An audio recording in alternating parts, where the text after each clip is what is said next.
Boring banker की चिट्ठी, boring banker, आदरणीय बैंकर, हाँ, आदरणीय ताऊ खांचा, वो बोरिंग ही होते हैं, बोर्ड होते हैं वो।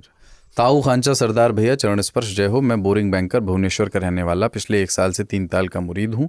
कई बार लगा कि खत लिखूं, लेकिन एक कसम खा रखी थी कि चिट्ठी उसी दिन टाइप होगी जिस दिन पैरों तले सुल्तानपुर की जमीन होगी। आज वो कसम पूरी हो गई।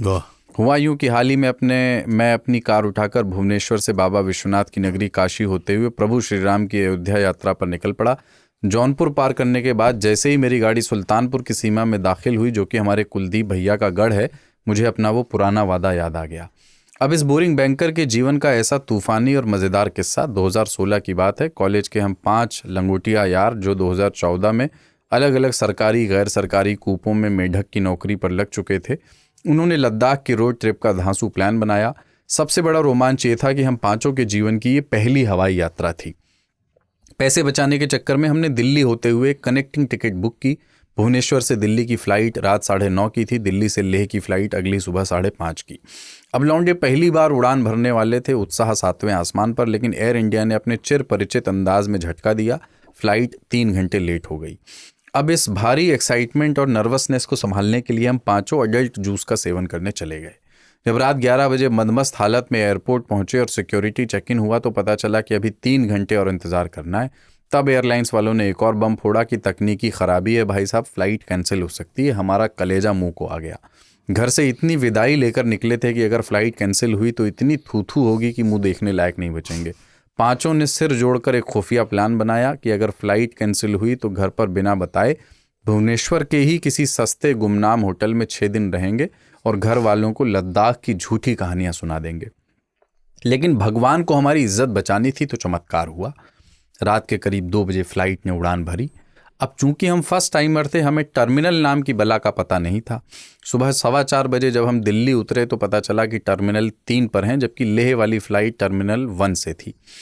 हमारी पैरों तले ज़मीन खिसक गई। आनन फानन में कन्वेयर बेल्ट से सामान खींचा, भागते हुए कैब पकड़ी और दिल्ली की सड़कों पर गाड़ियों को चीरते हुए सुबह 5 बजे टर्मिनल 1 पहुंचे। और जब हांफते हांफते 5:05 पर चेक इन काउंटर पर पहुंचे तो वहां खड़े एग्जीक्यूटिव ने कड़ाई से कहा, एंट्री बंद, फ़्लाइट से 40 मिनट पहले काउंटर क्लोज हो जाता है।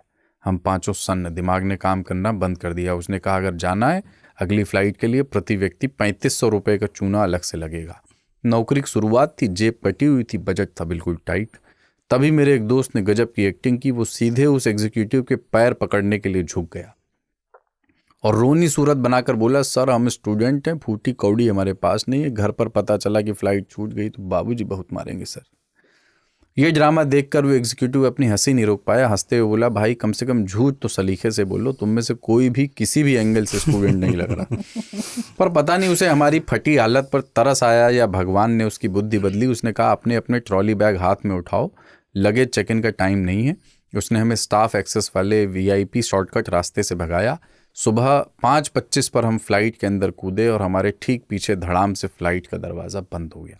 इसके बाद जो 1 घंटे की मौत जैसी गहरी और सुकून की नींद आई, उसका बयान शब्दों में नहीं हो सकता। आंख सीधे तब खुली जब पायलट ने माइक पर अनाउंस किया, देवियों और सज्जनों, हम रोहतांग पास पार कर रहे हैं। बाहर का तापमान -35 डिग्री सेल्सियस है। खिड़की से बाहर देखा तो बर्फीली चोटियाँ। वो रात और वो सुबह मेरे जीवन की सबसे रोमांचक और अद्भुत घटना थी।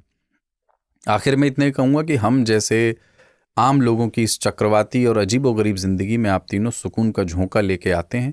ताऊ की बातों का गहरा ज्ञानवर्धक नज़रिया, खांचा की वो गजब की ठेठ मासूमियत और कुलदीप भैया की शब्दों से जादूगरी, जहां वो अपने अनूठे अंदाज में खूबसूरत धारदार जुमले गढ़ते हैं, यही सब मिलकर इस महफिल को बेमिसाल बनाते हैं। इस नेकी के काम को यूं ही जारी रखिएगा। आपका अपना बोरिंग बैंकर, भुवनेश्वर, ओडिशा। ले ले ले अच्छी कहानी। ये लगभग हर आदमी अपने जीवन में एक बार तो ये करता ही है, नहीं? कि स्टूडेंट है सर, जाने दीजिए सर, मतलब करता ही है। हाँ। एक बार सबने एक्सपीरियंस। अरे सब जो कॉकरोच लोग आए वो बोले स्टूडेंट ही है।